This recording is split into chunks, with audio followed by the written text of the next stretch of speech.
잠깐 눈을 감고 상상해 보세요. 내일 아침 일어났는데 기도가 물처럼 흐릅니다.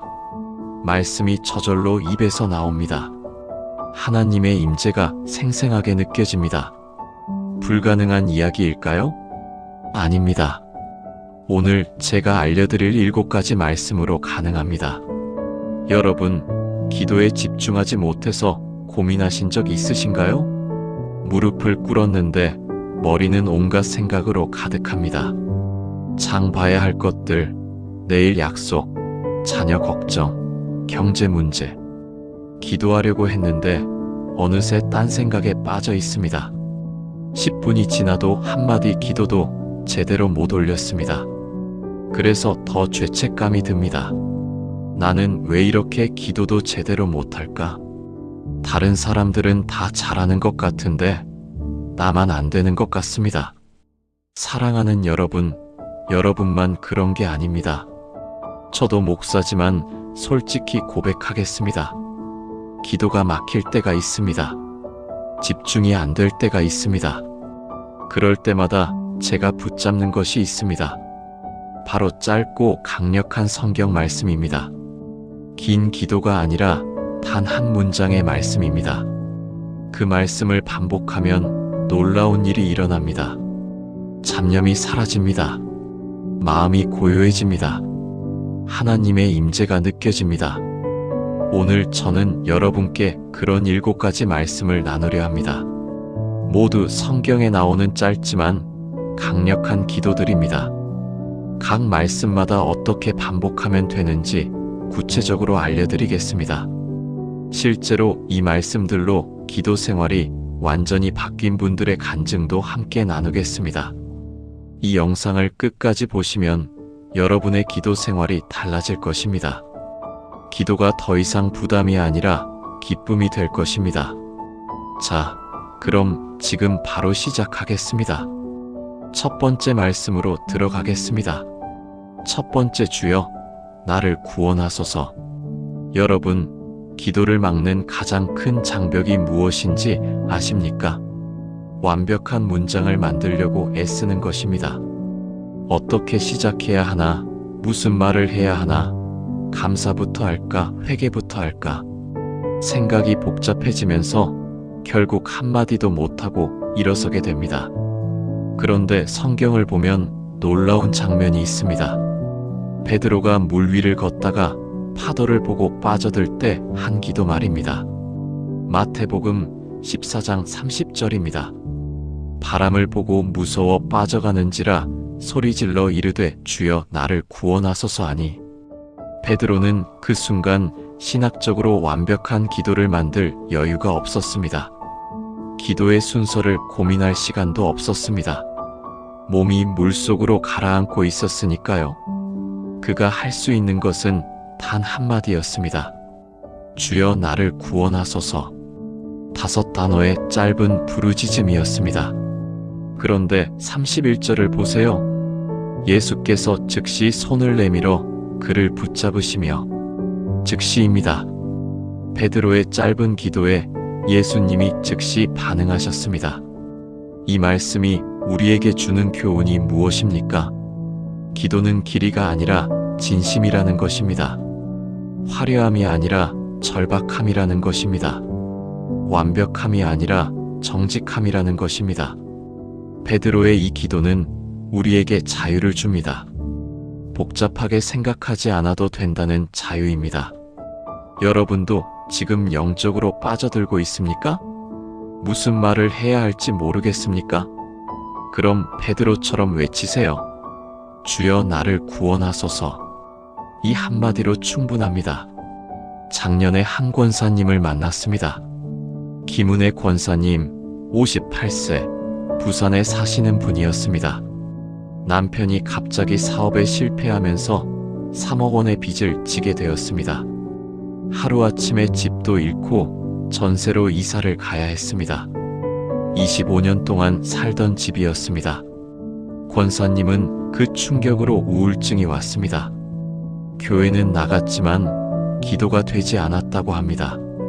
무릎을 꿇으면 원망만 나왔습니다. 하나님, 왜 이렇게 하십니까? 저희가 뭘 잘못했습니까? 이렇게 시작하면 기도가 아니라 불평이 되어버렸죠. 그래서 3개월 동안 기도를 포기했습니다. 새벽 기도에도 나가지 않았습니다. 그런데 어느 날 새벽 4시 잠에서 깼습니다. 옆에서 남편이 한숨을 쉬며 뒤척이고 있었습니다. 남편의 수척해진 얼굴을 보니 가슴이 찢어지는 것 같았습니다. 그 순간 권사님은 무릎을 꿇었습니다. 아무 말도 나오지 않았습니다. 그냥 눈물만 흘렀습니다. 그때 입에서 나온 말이 있었습니다. 주여, 저희를 구원하소서. 베드로의 기도였습니다. 주여, 저희를 구원하소서. 주여, 저희를 구원하소서. 10분 동안 그 말만 반복했습니다. 그런데 이상한 일이 일어났습니다. 평안이 찾아왔습니다. 하나님이 우리를 붙잡고 계시다는 확신이 들었습니다. 그날 이후 권사님은 매일 새벽 그 기도로 시작했습니다. 주여, 저희를 구원하소서. 한 달 후 남편이 새로운 일자리를 구했습니다. 6개월 후 빚의 일부를 갚을 수 있었습니다. 1년이 지난 지금 아직 빚은 남아있지만 가족은 평안합니다. 권사님은 이렇게 간증합니다. 베드로의 기도가 저를 살렸어요. 그 짧은 한마디가 모든 것을 바꿨어요. 사랑하는 여러분, 주여 나를 구원하소서. 이 말씀을 기억하세요. 완벽한 문장을 만들려고 애쓰지 마세요. 그저 진심으로 주님을 부르세요. 그 부르짖음에 주님은 즉시 반응하십니다. 기도가 막힐 때마다 이렇게 반복하세요. 주여 나를 구원하소서. 주여 나를 구원하소서. 주여 나를 구원하소서. 단순하지만 강력한 이 고백이 여러분의 기도를 회복시킬 것입니다. 이제 2번째 말씀을 나누겠습니다. 2번째, 하나님이여 불쌍히 여기소서. 여러분, 기도를 막는 또 다른 장벽이 있습니다. 바로 죄책감입니다. 내가 이런 죄를 지었는데 어떻게 기도할 수 있지? 이런 실수를 했는데 하나님이 들어주실까? 먼저 회개를 해야 하는데 어떻게 회개해야 할지 모르겠어. 죄책감이 우리를 하나님으로부터 멀어지게 만듭니다. 수치심이 기도의 문을 닫아버립니다. 그런데 예수님께서 들려주신 비유가 있습니다. 세리와 바리새인의 이야기입니다. 누가복음 18장 13절입니다. 세리는 멀리 서서 감히 눈을 들어 하늘을 쳐다보지도 못하고 다만 가슴을 치며 이르되 하나님이여 불쌍히 여기소서 나는 죄인이로소이다 하였느니라. 이 세리는 자신이 죄인임을 너무나 잘 알고 있었습니다. 사람들도 그를 죄인으로 취급했습니다. 그래서 그는 성전 앞쪽에 나갈 수 없었습니다. 멀리 뒤에 서 있을 수밖에 없었습니다. 감히 하늘을 쳐다볼 수도 없었습니다. 그저 가슴을 치며 한마디만 반복했습니다. 하나님이여 불쌍히 여기소서. 나는 죄인이로소이다. 그런데 14절을 보세요. 내가 너희에게 이르노니 이에 저 바리새인이 아니고 이 사람이 의롭다 하심을 받고 자기 집으로 내려갔느니라. 놀라운 반전입니다. 완벽해 보였던 바리새인이 아니라 죄인이라고 고백한 세리가 의롭다 함을 받았습니다. 이 말씀이 우리에게 주는 자유가 무엇입니까? 완벽해져서 기도하는 게 아니라는 것입니다. 죄인이기 때문에 기도하는 것입니다. 정직한 고백이 하나님께 가는 길이라는 것입니다. 여러분, 죄책감 때문에 기도를 못하고 계십니까? 완벽해질 때까지 기다리지 마세요. 지금 그대로 나가세요. 그리고 세리처럼 고백하세요. 하나님이여 불쌍히 여기소서. 2년 전 한 집사님을 만났습니다. 박정수 집사님, 45세, 대전에 사시는 분이었습니다. 회사에서 승진 경쟁을 하다가 동료를 모함했습니다. 거짓말을 했습니다. 결국 그 동료가 책임을 뒤집어쓰고 회사를 떠났습니다. 집사님이 승진했습니다. 하지만 마음이 편하지 않았습니다. 양심이 괴로웠습니다. 교회는 나갔지만 기도할 수 없었습니다. 찬양할 수 없었습니다. 헌금도 드리기 싫었습니다. 내가 무슨 자격으로, 나 같은 죄인이 어떻게 6개월 동안 교회에서 겉돌았습니다. 예배는 드렸지만 하나님과 단절된 느낌이었습니다. 그러던 어느 주일 설교에서 세리 이야기를 들었습니다. 하나님이여 불쌍히 여기소서. 그 한마디가 가슴에 박혔습니다. 나도 이렇게 기도하면 되겠구나. 그날 저녁 집사님은 무릎을 꿇었습니다. 처음으로 정직하게 기도했습니다. 하나님, 저는 죄인입니다. 동료를 모함했습니다. 거짓말했습니다. 용서해 주세요. 하나님이여 불쌍히 여기소서. 눈물이 쏟아졌습니다. 10분, 20분, 30분. 그 말만 반복했습니다. 하나님이여 불쌍히 여기소서. 그런데 놀라운 일이 일어났습니다. 평안이 왔습니다. 용서받았다는 확신이 들었습니다. 다음 날 집사님은 그 동료를 찾아갔습니다. 사과했습니다. 회사에도 진실을 말했습니다. 책임을 졌습니다. 강등되었습니다.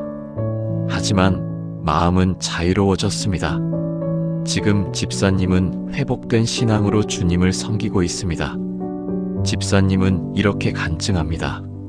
세리의 기도가 저를 살렸어요. 죄책감에서 벗어나 다시 하나님께 나아갈 수 있었어요. 사랑하는 여러분, 하나님이여 불쌍히 여기소서. 이 말씀을 기억하세요. 완벽해져서 기도하는 게 아닙니다. 죄인이기 때문에 기도하는 겁니다. 그 정직한 고백이 하나님께 가는 길입니다. 기도가 막혔을 때 이렇게 반복하세요. 하나님이여 불쌍히 여기소서. 하나님이여 불쌍히 여기소서. 하나님이여 불쌍히 여기소서. 이 단순한 고백이 여러분을 하나님의 은총 안으로 인도할 것입니다. 이제 세 번째 말씀을 나누겠습니다. 세 번째, 내 딸을 살려주소서. 여러분, 기도할 때 또 다른 어려움이 있습니다. 너무 많은 기도 제목입니다. 건강 문제, 경제 문제, 자녀 문제, 직장 문제, 인간관계 문제. 하나하나 다 말씀드리려면 몇 시간도 부족할 것 같습니다. 어디서부터 시작해야 할지 몰라서 결국 아무것도 기도하지 못합니다. 이것도 중요하고 저것도 중요한데 뭘 먼저 기도해야 하지? 생각만 하다가 시간이 다 가버립니다. 그런데 성경의 급박한 상황에서 기도한 사람이 있습니다. 마가복음 5장에 나오는 야이로입니다. 마가복음 5장 23절입니다. 간곡히 구하여 이르되 내 어린 딸이 죽게 되었사오니 오셔서 그 위에 손을 얹으사 구원하여 살게 하소서 하거늘. 야이로는 회당장이었습니다. 사회적으로 존경받는 위치에 있었습니다. 하지만 그의 12살 된 딸이 죽어가고 있었습니다. 그에게는 다른 기도 제목도 있었을 겁니다.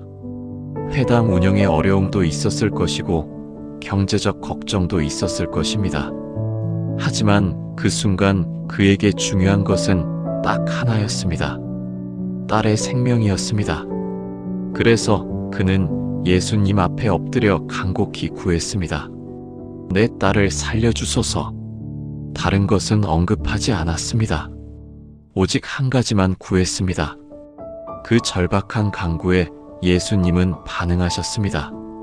딸이 있는 집으로 함께 가셨습니다. 그리고 놀라운 일이 일어났습니다. 41절에서 42절을 보세요.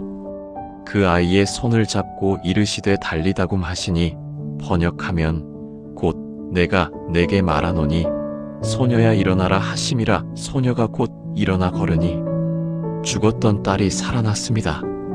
야이로의 단순한 간구가 기적을 가져왔습니다.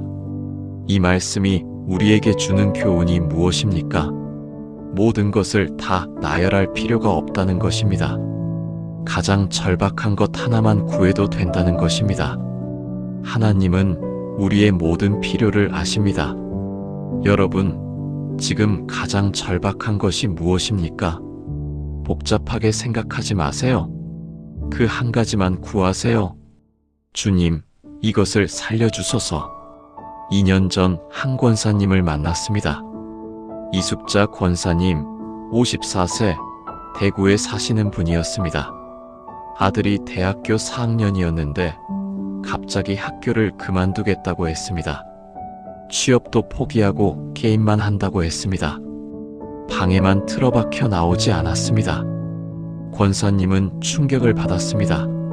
4년 동안 학비를 대며 키운 아들이 이럴 수가 없었습니다. 매일 기도했습니다. 하나님, 아들의 건강을 지켜주시고 정신을 차리게 해주시고 다시 학교에 나가게 해주시고 좋은 친구들을 만나게 해주시고 취업도 잘 되게 해주시고 기도 제목이 너무 많았습니다. 1시간씩 기도해도 다 말씀드리지 못했습니다. 그런데 기도하면 할수록 마음만 더 조급해졌습니다. 이것도 안 되고 저것도 안 되면 어떡하지? 3개월이 지나도 아들은 변하지 않았습니다. 권사님은 지쳐갔습니다. 그러던 어느 날 새벽 기도 중에 야이로의 이야기를 들었습니다. 내 딸을 살려주소서. 그 한마디가 마음에 박혔습니다. 그날부터 권사님은 기도를 바꿨습니다. 하나님, 제 아들을 살려주세요. 이것만 기도했습니다. 건강, 학교, 취업, 친구 이런 것들은 언급하지 않았습니다. 그냥 제 아들을 살려주세요만 반복했습니다. 한 달 후 아들이 방문을 열고 나왔습니다. 엄마, 나 상담 받아볼게요. 작은 변화였지만 시작이었습니다. 상담을 받기 시작하면서 아들은 조금씩 회복되었습니다. 우울증이 있었다는 것을 알게 되었습니다. 치료를 받으면서 점차 나아졌습니다. 6개월 후 아들은 복학했습니다. 1년 후 졸업하고 취업도 했습니다. 지금은 회사에서 잘 적응하며 일하고 있습니다. 권사님은 이렇게 간증합니다. 제가 할 일은 많은 것을 구하는 게 아니라 한 가지를 간절히 구하는 거였어요.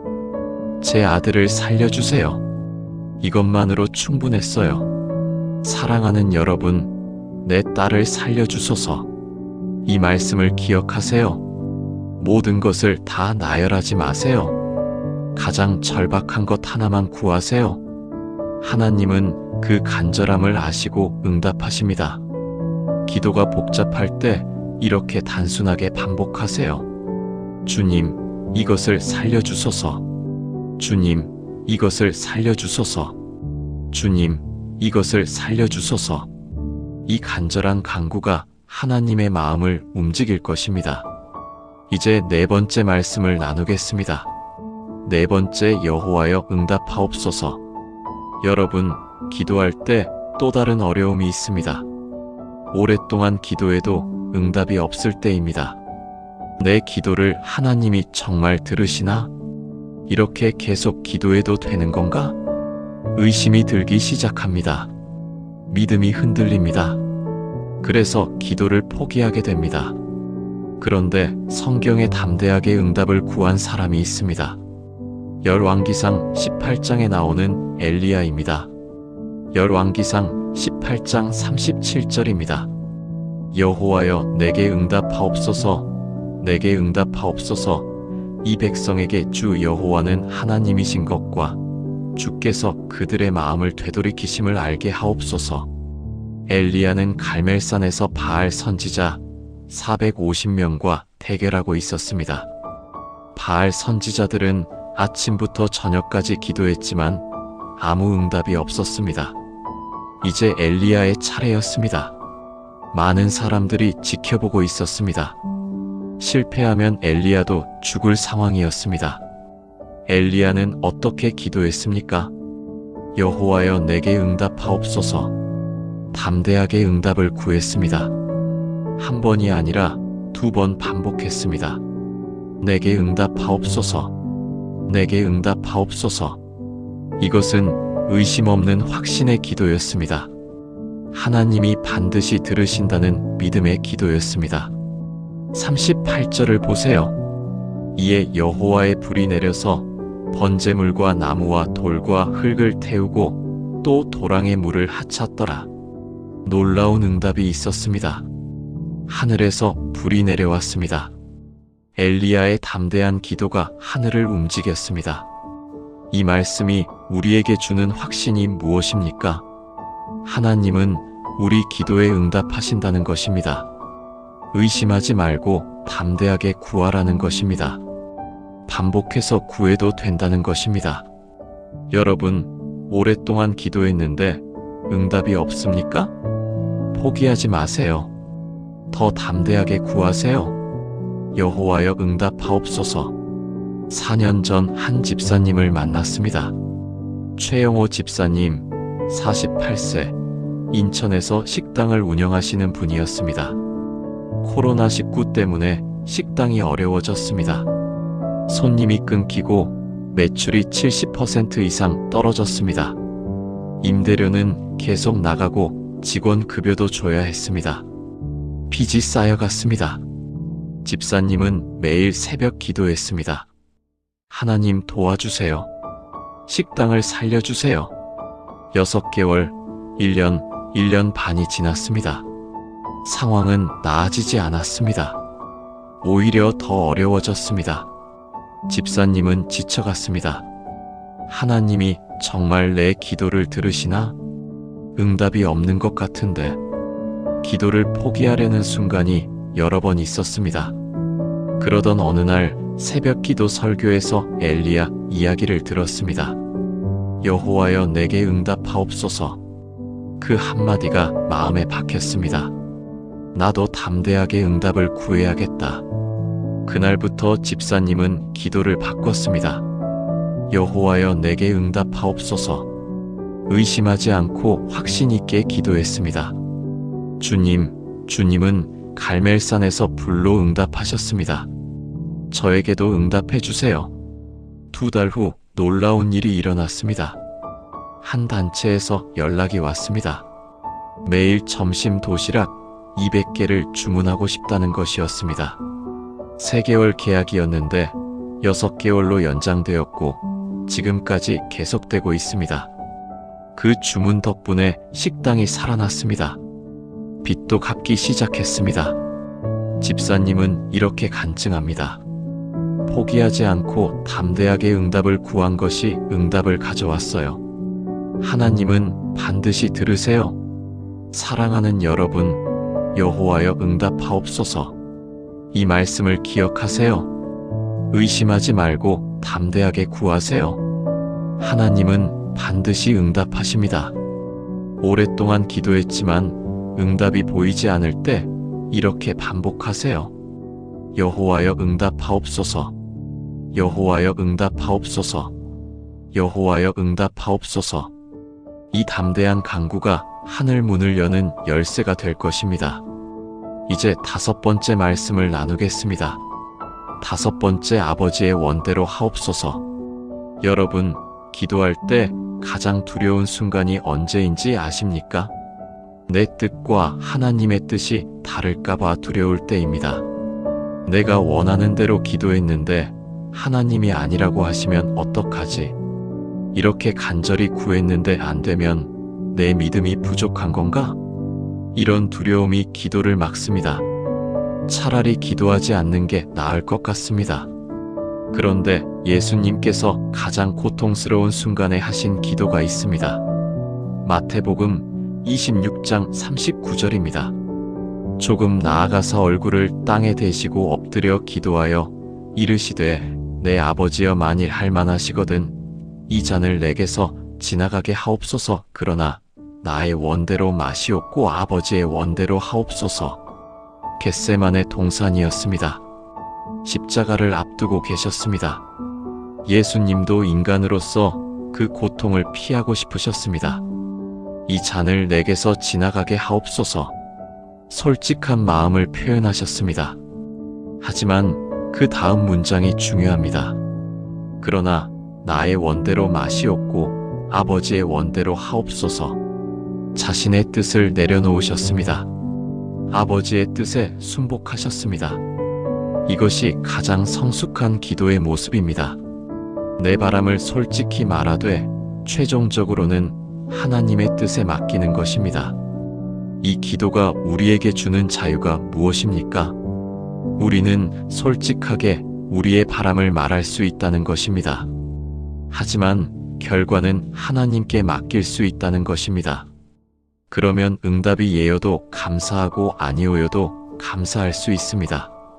여러분, 내 뜻과 하나님의 뜻이 다를까 봐 두렵습니까? 그럼 예수님처럼 기도하세요. 나의 원대로 마시옵고 아버지의 원대로 하옵소서. 3년 전 한 청년을 만났습니다. 김동현 청년 27세, 광주에 사는 대학원생이었습니다. 유학을 준비하고 있었습니다. 미국 대학원에 합격했습니다. 전액 장학금까지 받았습니다. 모든 것이 완벽했습니다. 청년은 매일 감사 기도를 드렸습니다. 하나님, 유학할 수 있게 해주셔서 감사합니다. 그런데 출국 한 달 전 아버지가 쓰러지셨습니다. 뇌졸중이었습니다. 병원에 입원하셨는데 오른쪽이 마비되었습니다. 재활 치료가 필요했습니다. 어머니 혼자서는 감당할 수 없었습니다. 청년은 고민에 빠졌습니다. 유학을 포기해야 하나? 아니면 그냥 가야 하나? 기도했습니다. 하나님, 어떻게 해야 합니까?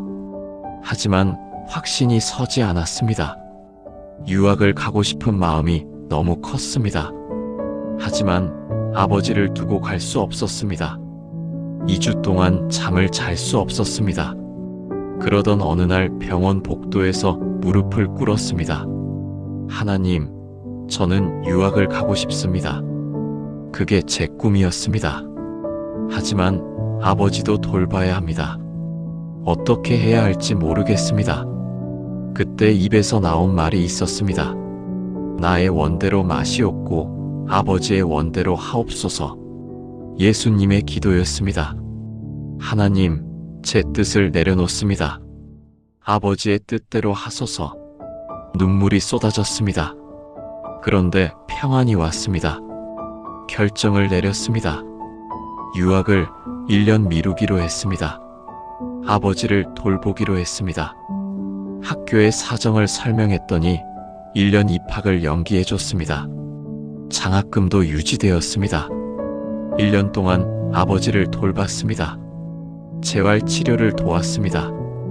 아버지는 많이 회복되셨습니다. 그리고 1년 후 청년은 유학을 떠났습니다. 지금은 박사 과정을 밟고 있습니다. 청년은 이렇게 간증합니다. 제 뜻을 내려놓았을 때 하나님의 더 좋은 계획이 보였어요. 아버지와의 시간도 얻었고 유학도 갈 수 있었어요. 사랑하는 여러분, 아버지의 원대로 하옵소서. 이 말씀을 기억하세요. 내 뜻을 솔직히 말하되 최종적으로는 하나님께 맡기세요. 그러면 평안이 옵니다. 내 뜻과 하나님의 뜻 사이에서 고민될 때 이렇게 반복하세요. 아버지의 원대로 하옵소서. 아버지의 원대로 하옵소서. 아버지의 원대로 하옵소서. 이 순복의 기도가 여러분에게 참된 자유를 줄 것입니다. 이제 6번째 말씀을 나누겠습니다. 6번째, 주께서 기억하소서. 여러분, 기도에서 가장 힘든 것이 무엇인지 아십니까? 오랫동안 같은 것을 기도하는 것입니다.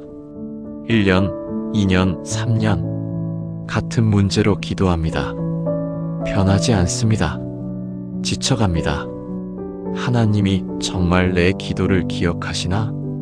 그냥 잊으신 건 아닐까? 이런 생각이 듭니다. 그런데 성경에 오랫동안 기도한 사람이 있습니다. 사무엘상 1장에 나오는 한나입니다. 사무엘상 1장 11절입니다. 서원하여 이르되, 만군의 여호와여, 만일 주의 여종의 고통을 돌보시고 나를 기억하사 주의 여종을 잊지 아니하시고. 한나는 아이가 없었습니다. 당시 사회에서 아이 없는 여자는 저주받은 사람으로 취급받았습니다. 남편의 다른 부인인 분인나는 한나를 괴롭혔습니다. 한나는 매년 실로 성전에 가서 기도했습니다. 1년, 2년, 3년, 5년, 10년 같은 기도를 반복했습니다. 하나님, 저를 기억하소서. 저를 잊지 마소서. 아이를 주소서. 그런데 하나님은 한나의 기도를 기억하고 계셨습니다. 19절에서 20절을 보세요. 여호와께서 그를 기억하신지라 한나가 임신하고 때가 이름의 아들을 낳아 그의 이름을 사무엘이라 하였으니 이는 내가 여호와께 그를 구하였다 함이더라. 하나님이 한나를 기억하셨습니다. 오랫동안 기다렸지만 하나님은 잊지 않으셨습니다. 때가 되자 응답하셨습니다. 이 말씀이 우리에게 주는 소망이 무엇입니까? 하나님은 우리의 기도를 기억하신다는 것입니다. 오래 걸려도 잊지 않으신다는 것입니다.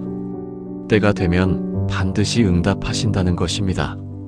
여러분, 오랫동안 같은 것을 기도하고 계십니까? 포기하지 마세요. 하나님은 기억하고 계십니다. 주께서 기억하소서. 5년 전 한 권사님을 만났습니다. 정미숙 권사님, 62세, 울산에 사시는 분이었습니다. 아들이 30대 중반인데 결혼을 하지 않았습니다. 일만 하고 교회도 나가지 않았습니다. 권사님은 15년 동안 같은 기도를 했습니다. 하나님, 제 아들에게 좋은 배우자를 보내주세요. 아들이 교회에 나가게 해주세요. 15년입니다. 매일 새벽 기도했습니다. 금식 기도도 했습니다. 작정 기도도 했습니다. 하지만 아무 변화가 없었습니다. 아들은 여전히 결혼하지 않았고 교회도 나가지 않았습니다. 권사님은 지쳐갔습니다. 하나님이 정말 내 기도를 들으시나? 15년이나 기도했는데 왜 응답이 없지? 포기하고 싶었습니다. 그러던 어느 날 설교에서 한나 이야기를 들었습니다. 주께서 기억하소서. 그 한마디가 위로가 되었습니다. 하나님은 한나를 기억하셨듯이 저도 기억하고 계시는구나. 그날부터 권사님은 기도를 바꿨습니다. 하나님, 주께서 저를 기억하소서. 15년 동안 드린 제 기도를 기억하소서. 포기하지 않고 계속 기도했습니다. 2년 후 놀라운 일이 일어났습니다. 아들이 직장에서 한 자매님을 만났습니다. 그 자매님은 독실한 크리스천이었습니다. 두 사람이 사귀기 시작했습니다. 아들이 교회에 나가기 시작했습니다. 1년 후 두 사람이 결혼했습니다. 지금 손자도 태어났고 온 가족이 교회에 나가고 있습니다. 권사님은 이렇게 간증합니다. 17년이 걸렸지만 하나님은 제 기도를 기억하고 계셨어요. 포기하지 않길 정말 잘했어요. 사랑하는 여러분, 주께서 기억하소서. 이 말씀을 기억하세요. 오래 걸려도 포기하지 마세요. 하나님은 여러분의 기도를 기억하고 계십니다. 같은 기도를 오래 드리고 있을 때 이렇게 반복하세요. 주께서 기억하소서. 주께서 기억하소서. 주께서 기억하소서. 이 인내의 기도가 때가 되면 응답을 가져올 것입니다. 이제 마지막 7번째 말씀을 나누겠습니다. 7번째, 나의 주님이시요 나의 하나님이시니이다. 여러분, 기도를 막는 마지막 장벽이 있습니다. 바로 의심입니다. 하나님이 정말 계실까? 내 기도를 정말 들으실까? 이런 의심이 기도를 막습니다. 믿음이 흔들릴 때 기도도 흔들립니다. 그런데 성경에 의심하다가 확신으로 바뀐 사람이 있습니다. 요한복음 20장에 나오는 도마입니다. 요한복음 20장 28절입니다.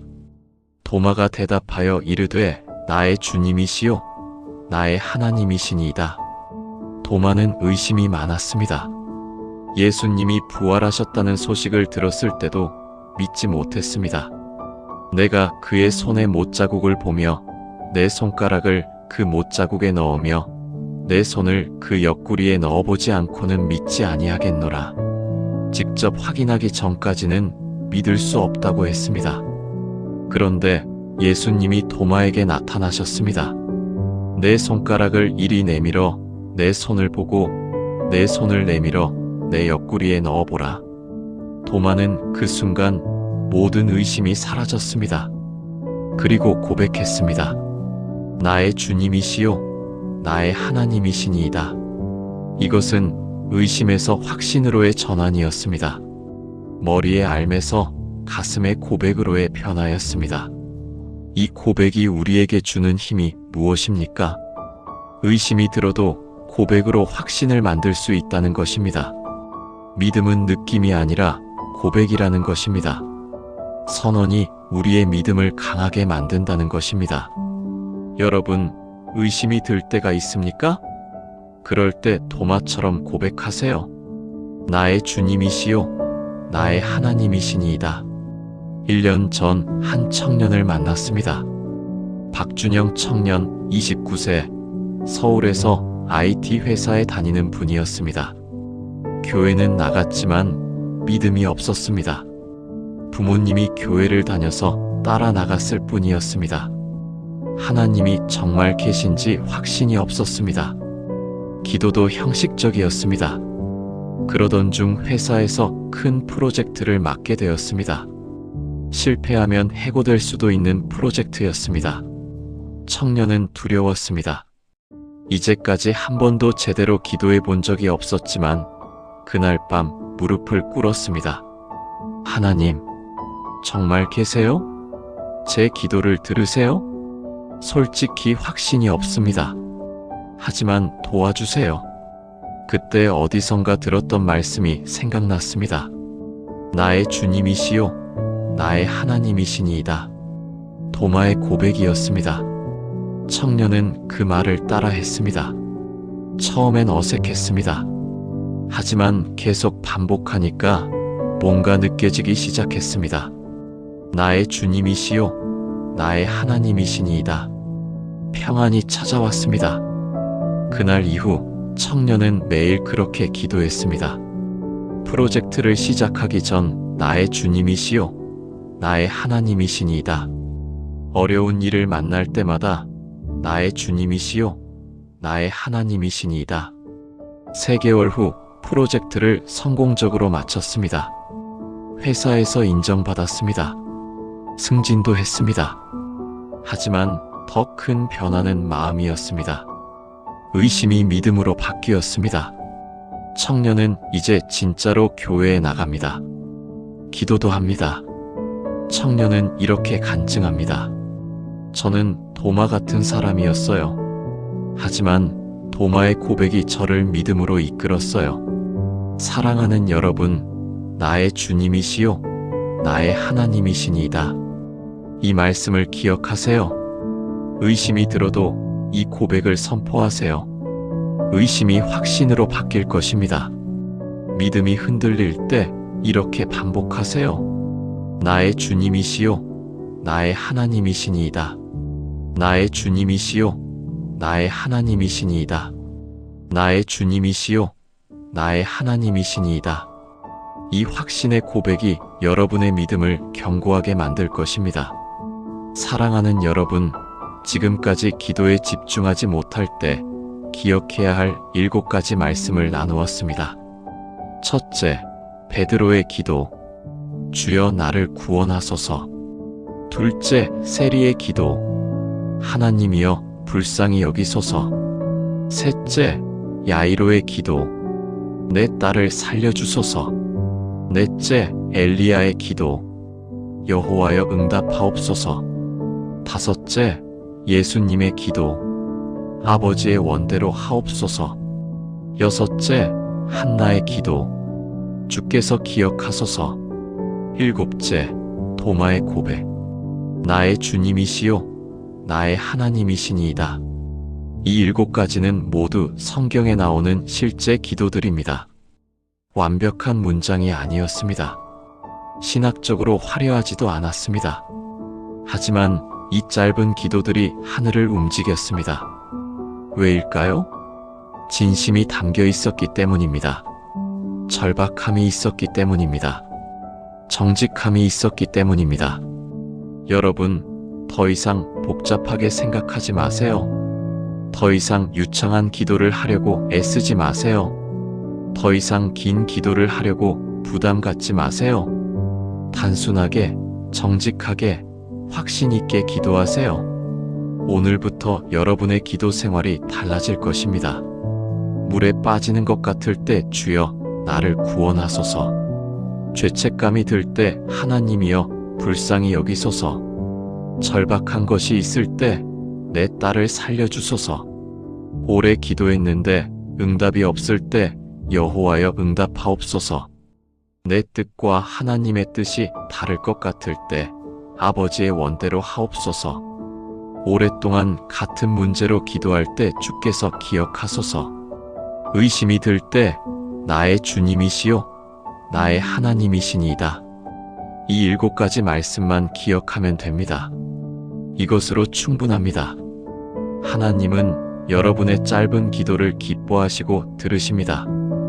요한복음 16장 24절에서 예수님께서 말씀하셨습니다. 지금까지는 너희가 내 이름으로 아무것도 구하지 아니하였으나 구하라 그리하면 받으리니 너희 기쁨이 충만하리라. 구하라고 하셨습니다. 반드시 받을 것이라고 약속하셨습니다.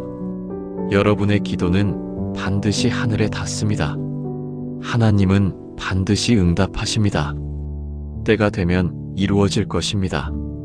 이 영상이 여러분에게 도움이 되셨다면 구독과 좋아요, 알림 설정을 부탁드립니다. 더 많은 분들이 이 말씀을 들을 수 있도록 공유도 부탁드립니다. 댓글로 아멘이라고 남겨주세요. 여러분의 기도가 회복되었다는 고백으로 받겠습니다. 사랑하는 여러분, 오늘부터 기도를 두려워하지 마세요. 기도가 막힐 때마다 이 7가지 말씀을 기억하세요. 주여, 나를 구원하소서. 하나님이여, 불쌍히 여기소서. 내 딸을 살려주소서. 여호와여, 응답하옵소서. 아버지의 원대로 하옵소서. 주께서 기억하소서. 나의 주님이시요 나의 하나님이시니이다. 이 말씀들이 여러분의 기도 생활을 완전히 바꿀 것입니다. 하나님의 크신 축복이 여러분과 여러분의 가정에 충만하기를 기도합니다. 주님의 평강이 여러분의 마음과 생각을 지키시기를 축원합니다. 매일 매 순간 기도의 기쁨을 누리시기를 바랍니다. 예수님의 이름으로 축복합니다. 아멘.